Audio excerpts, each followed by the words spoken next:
السلام علیکم ناظرین، آج ہم اردو کی دوسری کا ایک اور سبق پڑھنے جا رہے ہیں۔ یہ سبق نمبر 29 ہے۔ اس سے پہلے ہم نے کئی اسباق پڑھے اور یہ سبق فی الحال جو ابھی چل رہا تھا 28واں سبق، وہ مصنوعی چیزوں کے متعلق تھا، یعنی وہ چیزیں جو انسان اللہ تعالیٰ کی بنائی ہوئی چیزوں سے اخذ کر کے لے کر کے بناتا ہے، اسے مصنوعی کہتے ہیں۔ جیسے لوہا ہے، اس سے ریل گاڑی بناتے ہیں یا گاڑی کوئی بھی، تو یہ ساری چیزیں مصنوعی کہلائیں گی۔ تو چلیے اس سبق کو شروع کرتے ہیں۔ یہاں ریل کا بیان چل رہا ہے اور اسے ہم پڑھتے ہیں۔ بسم اللہ الرحمن الرحیم۔ تم نے دیکھا ہوگا کہ ریل بہت تیز چلتی ہے۔ ابھی اتنی دور تھی کہ نظر نہیں آتی تھی۔ ابھی آن کی آن میں ہمارے پاس آ گئی اور اس زور سے ہمارے آگے سے نکل گئی کہ ہم اس پر آنکھ بھی نہیں ٹھہرا سکے۔ اگر وہ رستے میں کہیں نہ ٹھہرے تو گھنٹہ بھر میں 80 میل چلی جائے، مگر ایسا نہیں ہوتا۔ 7-8 کوس پر اسٹیشن ہوتا ہے، وہاں اتنی دیر ٹھہرتی ہے کہ جس کو اترنا ہو اتر جائے، جس کو سوار ہونا ہو سوار ہو جائے۔ ریل بوجھ ڈھوتی ہے۔ ہمیں ایک جگہ سے دوسری جگہ پہنچاتی ہے، بڑے آرام سے لے جاتی ہے۔ دم بھر میں کہیں کی کہیں نکل جاتی ہے۔ پہلے یہ بات نہ تھی۔ جب کبھی دور جانا ہوتا تھا، راہ میں یعنی راستے میں راہ میں مہینوں گزر جاتے تھے۔ چور چکار کا ڈر ہر وقت رہتا تھا۔ تکلیفیں جدا اٹھاتے تھے۔ کرایہ بھی زیادہ لگتا تھا۔ اسباب کے خراب ہونے کا ہر وقت فکر رہتا تھا، اور جنگلوں میں پانی نہ ملنے سے جانیں ضائع ہو جاتی تھیں، یعنی لوگ مر بھی جایا کرتے تھے۔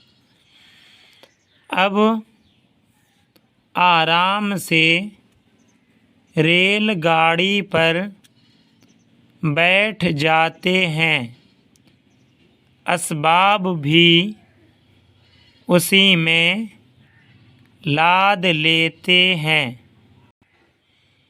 اسباب کے معنی آتے ہیں سامان۔ گاڑیاں کیا ہیں؟ خاصے گھر کے کمرے ہیں۔ میہ برسے یعنی پانی پڑے، میہ برسے یا آندھی چلے، گرمی پڑے یا سردی، دن ہو یا رات، ان میں ہر وقت آرام سے بیٹھ کر چلے جاؤ، نیند آئے تو مزے سے سوتے رہو، ہر اسٹیشن پر کھانے اور پینے کی چیزیں موجود، جو جی چاہے لے کر کھاؤ، ذرا سی تکلیف نہیں، اور ضرورتوں کے لیے بھی پورا انتظام ہے۔ جس چیز کی حاجت ہو، حاجت کے معنی ضرورت، پوری ہو سکتی ہے، غرض بڑے آرام کی سواری ہے، اور کوئی سواری اس کو نہیں پہنچتی، اور کوئی سواری اس کو نہیں پہنچتی، اس کا مطلب یہ ہے کہ ٹرین کے مقابلے میں کوئی سواری دنیا کے اندر ایسی نہیں ہے جو اس کی برابری کر سکے، اس لیے کہ بہت لمبا سفر بھی کرتی ہے اور بہت زیادہ سامان بھی ڈھوتی ہے اور انسانوں کو بہت آرام بھی دیتی ہے۔ ریل میں بڑی سی گاڑیاں ہوتی ہیں، وہ بڑے بڑے کنڈوں سے ایک دوسرے کے ساتھ جکڑی رہتی ہیں،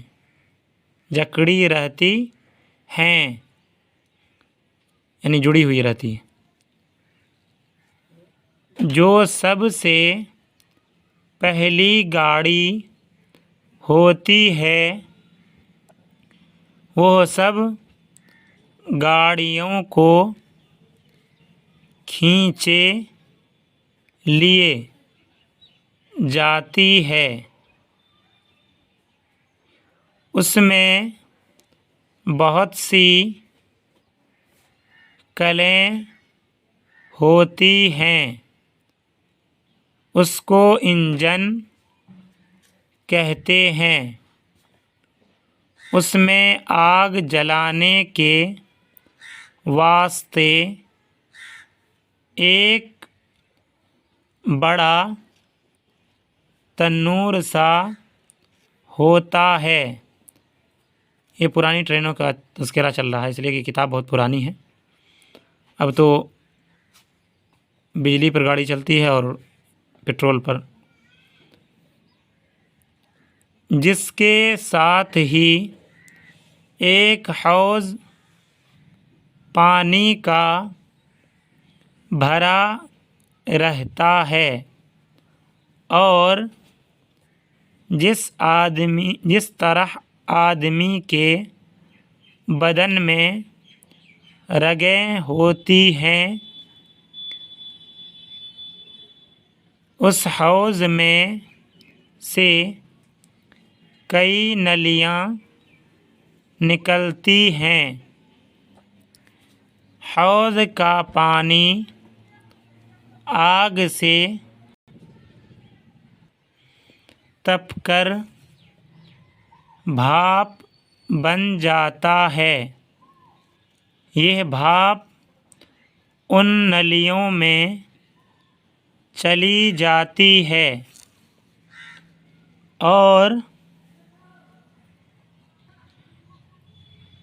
انجمن لکھ دیا ہے، انجن ہونا چاہیے تھا، میم کو کاٹ دیجیے گا۔ اور انجن کے پہیوں کے چکر دینے والے پرزے کو بڑے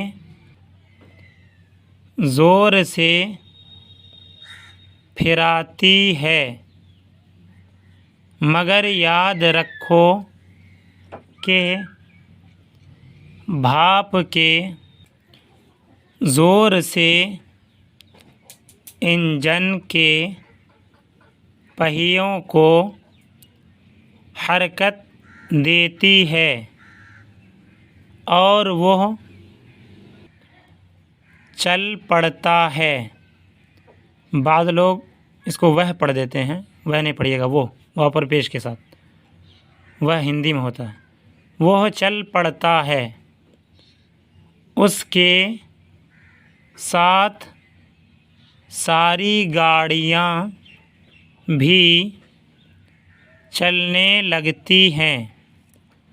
جب اسے ٹھہرانا چاہتے ہیں تو اسی کل کی دوسری طرف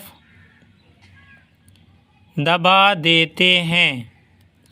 اب بھاپ کا زور کے معنی طاقت، بھاپ کا زور انجن کے پہیوں سے ہٹ جاتا ہے، اسی واسطے وہ حرکت نہیں کر سکتے اور انجن ٹھہر جاتا ہے۔ تو یہ سبق ہو گیا مکمل آج والا۔ سبق نمبر 29 تھا جو میں نے پڑھ دیا۔ امید ہے کہ آپ سب بھی پڑھیں گے اور صحیح طریقے سے پڑھنے کی کوشش کریں گے۔ انشاءاللہ پھر ملیں گے اگلے دن سبق نمبر 30 کے ساتھ۔ السلام علیکم ورحمۃ اللہ وبرکاتہ۔